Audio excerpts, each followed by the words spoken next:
سلام خبرات خاتلت التي في كما يحكم تمليسنا مسئيناكم علنا حافشاوي معباليتات ناي اب تግራይ ዘሎ ኣሰካፍ ኹነታት ዝሓዘ መደብ ሒዝና ምሳኹም ክንጸንሒና ከም ዝትሪእዎ ዘለኹም ብዙሕ ምንቅስቃሳት እዩ ናይ ኩናት ምንቅስቃሳት እዩ ኣብ ትግራይ ቀጺሉ ዘሎ ሻዕብያን ህወሓትን ከምቲ ክንገልጾ ዝቀነና ከምቲ ዝርአ ዘሎ ትግራይ ንምጥፋእ ሰላም ኢትዮጵያውን ንምዝራግ ጸሚዶም ካብ ዝለዓሉ ሓያል ገይሮም እዮም መወዳእቱ تخوينات سحيبهم نعم ما أخل تجراي أتيوم مالتي أما أخل تجراي أقالبوا عالم زي رخبة خوينو أقالبوا بزحات زي رخبة خوينبر إذا حتصير زي مسل جنك أزي حد جنيا كوينات هوت بزحات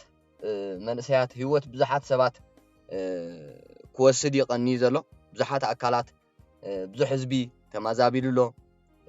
بزح نجر هابتታት ዓንዩ ሻዕብያ ኣብ ትግራይ ዝገብሮ ዘሎ ብጣዕሚ ዘስካሕክሕ እዩ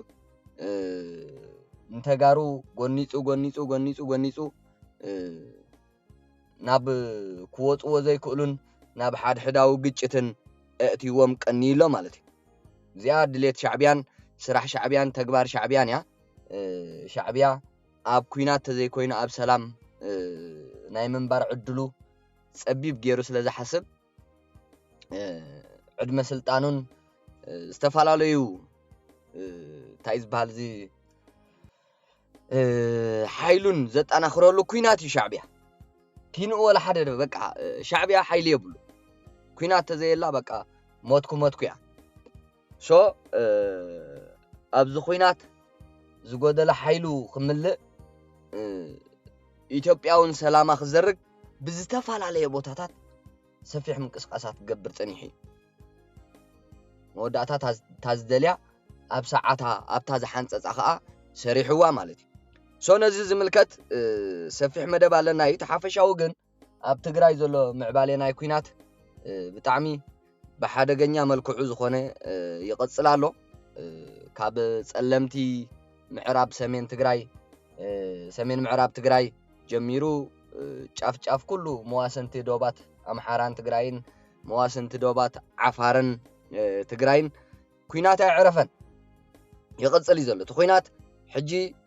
ኣብ ሓሊፉ ሰሜን ምዕራብ ወረዳ ጸለምትን ዶባት ትግራይን ዓፋርን ኮታስ ኣብቲ ህወሓትን ሻዕብያን ኣንጻር ሰራዊት ሓይልታት ምክልኻል ኢትዮጵያ ዝወልዑ ሓደገኛ ኩናት ንሻሙናይ መዓልቲ ይቕጽል ኣሎ ብፍላይ ብሸነኽ ዓፋርን ትግራይን ኣብ ዘሎ ከባቢታት ክሳብ ሎሚ ህወሓትን ባህላውያን ጀነራላታን ዝተገደዱ ሰራዊታን ብዘካይድዎ ዘለው ኣብ ዝዓለበ ይዕለብ ዝብል ኣዝዩ ሓደገኛ ዝኾነ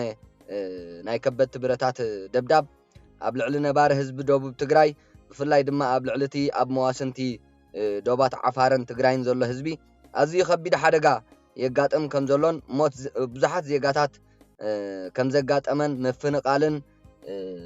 ካልእን ሓዊሱ ህዝቢ ደቡብ ትግራይ ኣብ ሕማቅ ኩነታት ከም ዘሎ እዩ ዝግለጽ ዘሎ ኣብዚ ግንባር ኣንጻር ህወሓት ፀረ ምክልኻል ዝገብር ዘሎ ኣብ ሓራ መሬት ትግራይ ዕጥቃዊ ቃልሲ ዘካይድ ዘሎ ሰራዊት ሓይሊ ሰላም ትግራይ እውን ኣብ ልዕሊ ዕጡቃት ህወሓትን ባህላውያን ጀነራላቶምን ብዝተጸንዐ ዕዉት ዝኾነ ፀረ መጥቃዕቲ ኣገደስቲ ቦታታት ይቋፀር ከም ዘሎ ይግለጽ ኣሎ ማለት እዩ ኣብ ደቡብ ምብራቅ ትግራይ ኣብ ከባቢታት ሕንጣሎ ውቕሮን ቦታታት እንደርታን ዳርጋ ዝበዝሕ ቦታታት ኣብ ትሕቲ ሰራዊት ሓይሊ ሰላም ትግራይ ምእታውን ሓበሬታ ኣሎ ሰራዊት ሓይሊ ሰላም ትግራይ ካብ ዝቐጺሉ ፀረ መጥቃዕትታቱ ብምሕያል ናብ ምዕራብ ሸነኽ ብምዛር ናብ ደጋ ተንቤን ገጹ ይግስግስ ከም ዘሎ ሊሎ ቲቪ ዝረኸብናዮ ሓበሬታ የረድእ ማለት እዩ ሰራዊት ሓይሊ ሰላም ትግራይ ኣላጀን እንዳመኾንን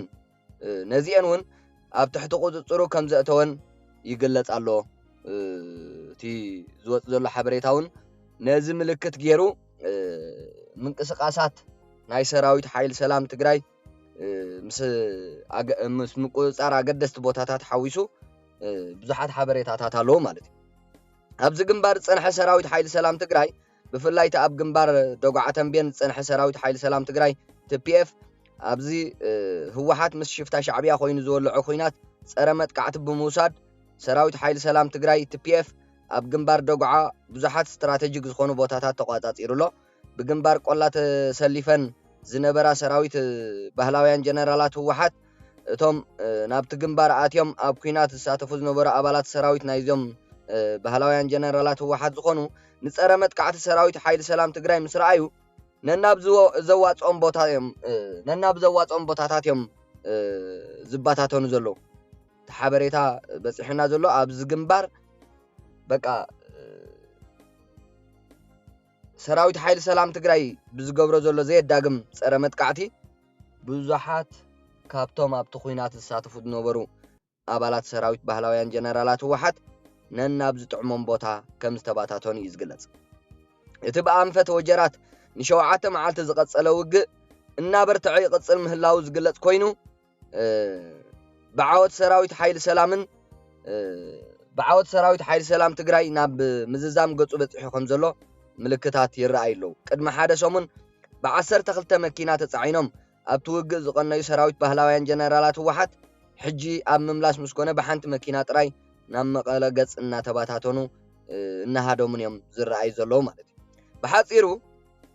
ብዙሕ ኣቓልቦ ዓለም ዘይረኸበ ዘሎ ኣብ ትግራይ ብህወሓትን ሻዕብያን ዝተጀመረ ኣዝዩ ሓደገኛ ዝኾነ ኩናት ብዙሕ ህይወት ሰብ ብምውሳድ ኣስካሕካሐ ኮይኑ ዝቕጽል ዘሎ እዩ። ሕጂ እውን ብዙሓት ኣባላት ሰራዊት ባህላውያን ጀነራላት ህወሓት ነቲ ኩናት ብምቋም ነናብ ዝጥዕሞም ይባታተኑን ናብ ሰራዊት ሓይሊ ሰላም ትግራይ ክጽምበሩን ይረኣዩ ኣለዉ። ነዚ ስዒቡ ኣብ ውግእ ዝቐነየ ሰራዊት ባህላውያን ጀነራላት ህወሓት ተባታቲኑ ነናብ ገዝኡ ክጠፍእ ዝረኣዩ ባህላውያን ጀነራላት ህወሓት ነቲ ሰራዊት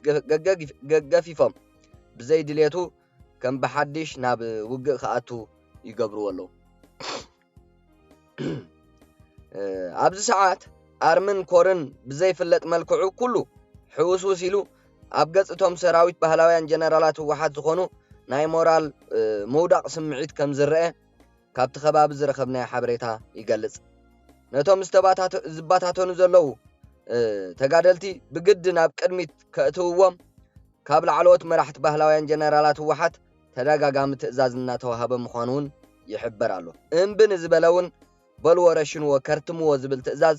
ተመሓላሊፉ ኣሎ። ሕጂ ረኣዩ እዚኦም እሺ ኢሉ ናብ ዘይምልከቶ ኩናት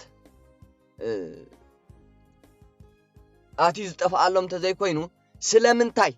ንምንታይ ኢሉ ንዝሓትት ምሕረት ዝበሃል የለን ምርሻን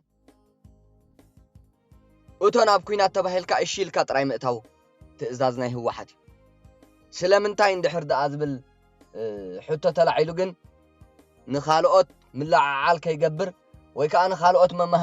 ከምኡ ዓይነት ሕቶ ከየልዕሉ መምሃሪ ክኸውን ተባሂሉ ምርሻን ጥራይ ኣብ ህወሓት እዚ ዝፍጸም ዘሎ ህወሓት እዚኣ ትገብር ዘላ። ስለዚ ኣብዚ ኩናት እዚ ትሳተፉ ዘለኹም ኣባላት ሰራዊት ባህላውያን ጀነራላት ህወሓት እንተተኻኢሉ ብሓባር ሕቶኹም ኣልዒልኩም ተቃውሞኹም ብምግላጽ መልሲ ክትረኽቡ ምንፍታን ዝዓጠቕኩሞ ዕጥቂ ኣጽዋር ናብ ባህላውያን ጀነራላት ኣቕኒዕኹም ትግራይ ሓንሳብን ሓዋርን ትዕርፈሉ መንገዲ ምውሳድ ካብኣ ሓሊፉ ግን እዚ እውን እንተዘይተኻኢሉ ወላ ብውልቂ ይኹን ወላ ተወዲብኩም ይኹን ብጥርኑፍ ነዚ ህወሓት መናውሒ ስልጣና ኢላ ወሊዓቶ ዘላ ኣዝዩ ሓደገኛ ኩናት ራሕሪሕኩም ነብስኹም ምድሓን ጥራይ ነብስኹም ኣድሕኑ ኩሉ ግዜ ንዛረቦ ነብስኹም ክተድሕኑ። እዚ ኩናት እዚ ናይ ሻዕብያን ህወሓትን ዕድመ ስልጣኖም ናይ መቐጻል ኩናት እምበር ንማንም ሕብረተሰብ ዝጠቅም ኩናት ኣይኮነን። ምክንያቱ ሕብረተሰብ ትግራይ ኩሉ ግዜ ንገልጾ ኣለና ጸላኢ የብሉን። ጸላኢኡ ህወሓትን ሻዕብያን ጥራይ ጸላኢኡ እዚ ኩናት ዝናፍቕ ሓይሊ ናይ ህወሓትን ናይ ሻዕብያን ጥራይ ካልእ ጸላኢ የብሉን እኮ ህዝቢ ትግራይ። እዚኦም ክሳብ ዘለዉ ግን ወላ ሕጂ እውን እዚ ክካየድ ዝቐነየ ኩናት በቲ ህወሓት ትደልዮ ስለ ዘይከደ በቲ ሻዕብያ ትምክሓሉ ስለዘይ ተዓወተ ንዳግማይ ካልእ ስትራቴጂ ተባሂሉ ኣንፈት ናይቲ ኩናት ንምቕያር ተባሂሉ ዘተ ክብሉ እዮም ንዛተ ኣብዚ ዘተ መንግስቲ ኢትዮጵያ እንድሕር ደኣ ዘይተቐቢልዎ ከዓ ከም ብሓድሽ ናብ ኩናት ከኣትው እዮም ወይ እውን ነቲ ዘተ እንተተቐቢልዎ ከዓ ድሕሪ ዝተወሰነ ግዜ ሻዕብያን ህወሓትን ዓቕምታቶም ኣጣሚሮም እዚ ሕጂ ጀሚሮሞ ዘለዉ ንሪኦ ዘለና ሓደገኛ ኩናት ድሕሪ ዝተወሰነ ግዜ ክቕፅልዎ ክፍቱን እዮም ስለዚ ትግራይ እዞም ክልተ ሓይልታት ክሳብ ዝሃለዉ ካብ ኩናት ዕሪፋ ካብ መስዋዕቲ ዕሪፋ ካብ ኣካለ መጉዳእቲ ዕሪፋ ማለት ዘበት ኩሉ ግዜ እዞም ሓይልታት እዚኦም ክሳብ ዝሃለዉ ኣብ ትግራይ ኩናት ኣሎ ሞት ኣሎ ኣካለ መጉዳእቲ ኣሎ ኩሉ ነገር ኣሎ እዚ ኩናት እዚ ንሶም ንስልጣኖም ኢሎም ዝወልዕዎን ዝፈጠርዎን ኩናት እዩ ስለዚ ህዝቢ ትግራይ መንእሰይ ትግራይ ታያለ ካብዚ ኩናት እዚ ናይ ጥፍኣትካ ኩናት ትሳተፍ ብተወሳኺ ዕድመ ስልጣን ህወሓት ንምንዋሕን ህወሓት ካብ ተሓታትነት ንምድሓን ኣብዚ ዝካየድ ዘሎ ሓደገኛ ኩናት ብዙሓት ተቃውሞታት ሰራዊት ይረኣዩ ኣለዉ ኣርማ 11 እውን ብዛዕባ እዚ ሓደገኛ ኩናትን ኣብቲ ኩናት ዝጠፍአ ህይወት ሰራዊትን ኣካለ ምጉዳልን ብዝምልከት ተቃውሞኣ ተስምዓላ ብትእዛዝ ሽፍታ ሻዕብያን ህወሓትን ባህላውያን ጀነራላቶምን ናብ ጸለምቲ ዝኣተወትን ከቢድ ክሳራ ዝበፅሓን ኣርማ 11 ካብ ሞትን መቁሰልትን ተሪፎም ናብ ዝነበርዎ ቦታ ድሕሪት ተከዘ ዝተመለሱ ኣባላታ ብኸንቱ መስዋዕቲ ብፆቶም ኣብ ከቢድ ሓዘን ጥሒሎም ይርከቡ እቶም ብዕድል ካብ ሞት ዝተረፉ ኣባላት ኣርማ 11 ንምንታይም ብኸመይና ክንድዚ መስዋዕቲ ከፊልና ካብ ዝብል ስነ ልቦናዊ ጭንቀት ብምብጋስ ሕቶ እኳ እንተልዓሉ ዛጊት መልሲ ኣይተረኸበን ብምኽንያት እዚ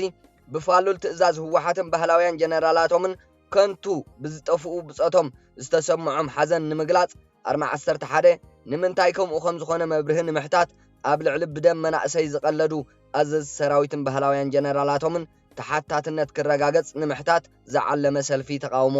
ኣብ ዝመጽእ ዘሎ ሰሙን ከካይዱ ከም ዝኾኑ ተፈሊጡ ኣሎ ኣባላት ኣርማ 11 ክትገብርዋ ሓሲብኩም ዘለኹም ሰልፊ ጉቡእ እዋናውን ዝተባባዕኒ ገበነኛ ህወሓትን ባህላውያን ጀነራላቱን ናብ ፍርዲ ክቐርቡ ድልየት ኩሉ ሰራዊትን ህዝቢ ትግራይን እዩ ክትቅጽልዎ ይግባእ ኣበይ ሞ ዝሰምዕ እንተተረኺቡ ዝሰምዕ እንተዝህሉ ዝሰምዕ እንተልዩ መፍትሒ ዘምጽእ እንተኾይኑ ምቕጻል በራብ ትግራይ እኳ ሰላማዊ ሰልፊ ስለ ዝገበርካ አንጻር ህወሓት ምስ ህወሓት ሰላማዊ ቃልሲ ስለ ዘካየድካ ንህወሓት ብሰላማዊ ቃልሲ ስለ ዝተቃወምካያን ዝፍታሕ ነገር የለን መወዳእቱ ኸይዱ ምእሳር ምዕፋን ምጭዋይ ወደብቲ ተባሂሎም መን ይመራሕ ናይ ሰልፊ መን ይወዳብ ናይ ሰልፊ መን ይዘተሓባብር ነዚ ሰልፊ ተባሂሉ በብሓደ ብጸልማት ለቂምካ ናብ እስር ቤት ምእታው ናይ ህወሓትን ሻዕብያን ኣካይዳን ባህርን ስለዚ ጽቡቕ እዩ ሰማዕ ይረክብን እምበር እዚ ናይ 11 ኣርማ ውፅያቶ ዘላ ኣገዳሲ እዩ ኩሉ ክስዕቦ እዩ ዝግባእ መፍትሒ ግን ዘለዎ ኮይኑ ይስማዓኒ ኣነ ካልእ እቲ ብትእዛዝ ሻዕብያን ህወሓትን ባህላውያን ጀነራላት ህወሓትን ተጀሚሩ ዘሎ ኩናት ትግራይ ዝበዝሕ ሰራዊት ነቲ ኩናት ተሓሲሙ ይባታተን ዘሎ ኮይኑ ሎሚ ዕለት 25 ጥሪ 2018 ዓመተ ምህረት ኣቋፅራ ግእዝ ኳስ ካብ ንግሆ ጀሚሩ 25 ወተሃደራት ናይ ኣርማ 15 ነናብ ገዝኦም ተበቲኖም ኣለዉ እዮም ካብ ኩሉ ኣርምታት ከምኡለይ ብጥርኑፍ ብውልቂ ከምቲ ክንገልጾ ፀናሕና ይባታተን ኣለዩ ናብ ሓራ መሬት ትግራይ እንድሕር ዳኣ ዘይተጸምቢሩ ዝባታተን ዘሎ ሓይሊ ካብ ገገዝኡ ከምቲ ኩሉ ግዜ ንገልጾ ሻዕብያ ኣብ ኤርትራ ዝገብሮ ማለት እዩ ካብ ገገዝኡ ኩርንኩሪት ኣሲሮም እናቀጥቀጡ ኣብ ቅድሚ ስድሩን ሰበይቱን ደቁን ናብዛ እስር ቤት ወይ ከዓ ናብዛ ዝነበራ ጉዱድ ዕስክርና እዩ እምበር ብዙሕ ሰብ ይባታተን ኣሎ ብዙሕ ወታደር ዝበዝሕ ወታደር ይባታተን እዩ ዘሎ ነናብ ዝጣዕሞ ቦታ እዩ ዝኸይድ ዘሎ እዚኣ ግን ጀካ ናብ ሓራ መሬት ትግራይ ናብ ካልእ መፍትሒ የብላን ከኣሪኹም እዮም ክሕዙኹም እዮም بخوم زفتح يلن زفتح نابتعدقاو قالسي أنصار ጨቆንቲ ህወሓት ባህላውያን ጀነራላቶምን ዕጥቃው ቃልሲ ዘካይድ ዘሎ መንእሰይ ትግራይ ወይ ከዓ ተማል ደብረ ብርሃን ዝበጽሕ ጅግና ሰራዊት ሓይልታት ምክልኻል ትግራይ ነበር ናብኡ ምጽምባሪው ህይወትኩም ትድሕኑሉ ኣብዚ ግዜ እዚ ካልእ ኣብ ትግራይ ብጣዕሚ ኣብዚ ዘሎ ሕጂ እቲ ሽግር ብጣዕሚ ኣስጋእን ሓደገኛ ኩነታትን ኮይኑ ዘሎ ዘየቋርጽ ብብዝሕ ምንቅስቃስ ናይ ኣራዊት ሰራዊት ኤርትራ እዩ እዚ ሰራዊት እዚ በኣዲያቦ በዝናይ በዓል ባድመ ከምኡውን ብራማ ጉርህስርናይ ብሸነኽ ዛላምበሳ ብምብራቕውን በዝናይ ዓፋር ቦታታት ግንባር ቡሬን ጎቦታት ሙሳዓልን በዚ ቦታታት ዝጽዑቕ ምንቅስቃስ እዩ ዘሎ ናብ ትግራይ ናብ ኢትዮጵያ ምእታው በቃ ተኾይናት ከዓርፍ አይደልየን ሻዕብያ ንህወሓት ካብ መንግስቲ ኢትዮጵያ ፈልዩ አንጻር መንግስቲ ኢትዮጵያ ክትዋጋእ ገይሩ ጎለቲ ዋይ ቀይሕ መስመር አርጊጽ ዋይ ስለዚ ዝበለቶ ጥራይ ክትፍጽም ዘለዋ ህወሓት ተዘይ ኮይኑ ዋላ ሻዕብያ ባዕሉ ክበልዓይ ስለዚ ኾይናት ዝደው ክብለሉ ስለዘይደሊ ሻዕብያ ብድሕሪት ኮይኑ ከዓ ዝተፋላለየ ድጋፋት ኣብ መሃብ ይዝርከብ ምንቅስቃስ ሓይሊ ናይ ኣራዊት ሰራዊት ኤርትራ ምስ ንምልከት መቁፀሪ ዘይብሉ ኣራዊት ሰራዊት ኤርትራ ብሸነኽ ኣዲያቦ ባድመን ጎርህስርናይን ብሸነኽ ዛላምበሳ ከምኡን ብሸነኽ ዓሰብ ጎቦታት ሙሳዓሊ ግንባር ቡሬ ንኢትዮጵያ ምእታው ጀሚሩሎ ብፍላይ እቲ ንማእከል ትግራይ ኣትዩ ዘሎ ኣራዊት ሰራዊት ኤርትራ ኣብቲ ዝካየድ ዘሎ ንሻሙናይ መዓልቲ ዝቕጽል ዘሎ ኩናት ህወሓትን ሰራዊት ኢትዮጵያን ብድሕሪት ወሃብ ደገፍ ኮይኑ ነቲ ኩናት ይመርሖ እዩ ዘሎ ይሳተፈሉ እዩ ዘሎ ባዕሉ እዩ ዘቐጽሎ ዘሎ ነዚ ከዓ መንግስቲ ኢትዮጵያ ሙሉእ ብሙሉእ ኣረጋጊጽዎሎ ማለት እዩ ብድሕሪት ሻዕብያ ከም ዘሎ ማለት ሻዕብያ ነቲ ኩናት የካይዶ ከም ዘሎ ይመርሖ ከም ዘሎ ብድፍኢት ናይ ሻዕብያ ብጸቕጢ ናይ ሻዕብያ ኩናት ይካየድ ከም ዘሎ ኣብ ትግራይ ብህወሓት መንግስቲ ኢትዮጵያ ኣረጋጊጽዎስ ዝተፈላለዩ ምንቅስቃሳት ናይ ሻዕብያ እናጽንዕን እናተኸታተለን ዱሮን ገይሩ ይምልዕሶም ኣሎ እዩ መንግስቲ ኢትዮጵያ በቃ ኣብቲ ከባቢ ጽዑቕ ምንቅስቃሳት ናይ ሻዕብያ እዩ ዘሎ ብዓፋር ብመላእ ከባቢታት ናይ ትግራይ ኣብ ኩሉ ወላ እውን ንሱዳን ምእታው ጀሚሩሎ ማለት ሻዕብያ ሕጂ ከዓ ካልእ ኩናት ንምስታፍ ንኣብነት ብሸነኽ ጋሽ ባርካ ዝነበረት እንዳ 65 ክፍለ ሰራዊት ቀዳማይን ሳልሳይን ብርጌዳት ብ23 ጥሪ ናብ መሬት ሱዳን ከባቢታት ሓምዳይት ከም ዝተሳገራን ዑስማን ግሪባ ዝተባህለ ኣባል ኣመራርሓ ሰለያ ሱዳን ከም ዝተቀበለን ሓበሬታ ኣሎ ሕጂ ሓምዳይት ብኡ ጌርካ ከዓ ንመንግስቲ ኢትዮጵያ ካልእ ሓደገኛ ዝኾነ ኩናት ንምኽፋት ማለት ኣብ ጋሽ ባርካ ከባቢታት ዓዲ ቀሺ ዝነበሩ ከበድቲ ኣጽዋራት ብዕለት 23 ጥሪ ናብ ከባቢታት ዳሰን ተኾምቢያን ሓሊፎም ኣለዉ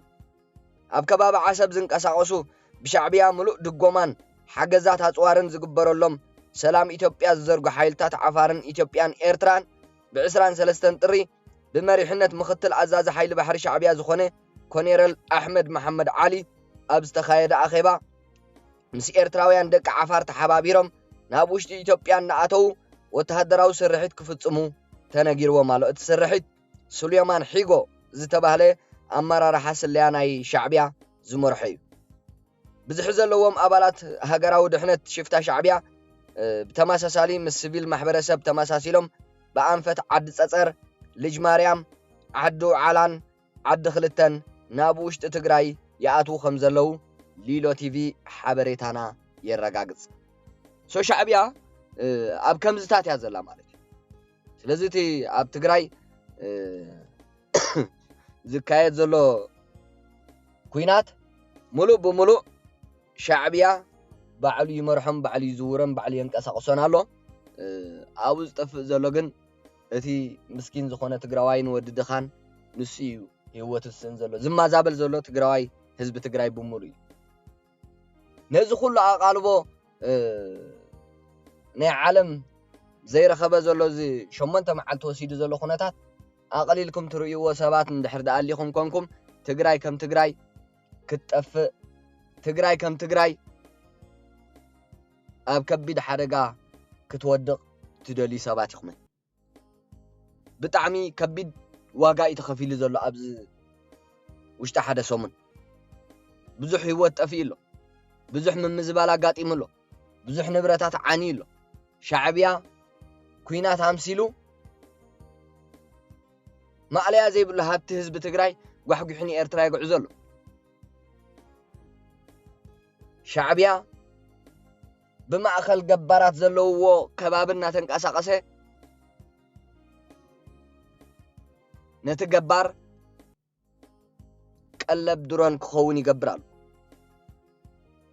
ስለዚ እዚ ኮነ ኢሎም ዝገብርዎ እንዲ ሻዕብያን ህወሓትን ምስ በቃ ድፋዕ ናይ ሻዕብያን ናይ ህወሓትን ሲ ገባር እዩ ከይፈተወ ይጋደለሎም ምስ ተቐጥቀጠ ከይፈተወ ኣብ ጎኖም ይኸውን ከይፈተወ ናቶም ባርያ ክኸውን ማለት እዩ እዚ ስርሖም ኮነ ኢሎም ዝገብርዎ እዩ ስለዚ እዚ ኩናት እዚ ኣብ ትግራይ ዘሎ ኩናት ከምቲ ዓንተቦ ዝበልክዎ ኣቓልቦ ናይ ዓለም ስለ ዘይረኸበ ዘሎ እምበር ከቢድ እዩ ከይጀመረ ክንዲ ዝኸበደ እንተቐፂሉ እንታይ ክትተርፋ ትግራይ እንተቐፂሉ እንታይ ክትከውን ትግራይ እንተቐፂሉ ዕጫ ትግራይ ናበይ ገጽ እዩ መጻኢ ትግራይ ናበይ ገጽ እዩ ዕድል ትግራይ ናበይ ገጽ እዩ ዞም ጨቆንቲ እዚኦም ዕድል ብዝረኸብዎ ቁፅሪ ብህይወት መንእሰይ ትግራይ ክነብሩ እዩ ድልየቶም ዕላምኦም ንሱ እዩ መንእሰይ ትግራይ ካብ ፀይቅ ናይ ሻዕብያን ህወሓትን ክድሕን ነዞም ኣካላት እዚኦም ካብ ዓድኻ ምፅራግ ጥራይ ክሳብ ዘለው ዝድሕን ህይወት የለ ትድሕን ትግራይ የላ ርኢኻ ያኻኖ ምሳኻ ፀኒሖም እዮም ሓንቲ ደቂቃ እውን ትኹን ሰላም ትኸብዶም እያ ነዊሕ ዓመታት ኩናት ግን ዕድመ ስልጣኖም ዘራጉድ ኣኽብዶም በቃ ሃብትታቶም ዘኻዕበት እዩ ምስኪናይ ትግራዋይ ግን ኣይ ካብ ሃፍቲ ኣይ ካብ ትምህርቲ ኣይ ካብ ህይወቱ ክድሕን ካብ ኩሉ ዘርመ ኮይኑ ትግራይ ብምልእታ ትጠፍእ እንታይ ማለት እዩ በብዓመቱ ፀኒሕኻ ኣብ ዝጠዓመካ ኩናት እናኸፈትካ መንእሰይ ምጽናት ህዝቢ ምጽናት እዚ ንህዝቢ ትግራይ ዝጠቅም ኣይኮነን ንህዝቢ ትግራይ ዝጠቅም እንተዘይኮይኑ ህዝቢ ትግራይ ክቃለሶ ጥራይ ዘሎ ኣሚን ኢልካ እንድሕር ተቐቢልካዮ ግን ከምዚ ንብሎ ዘለና በብዓመቱ በብግዚኡ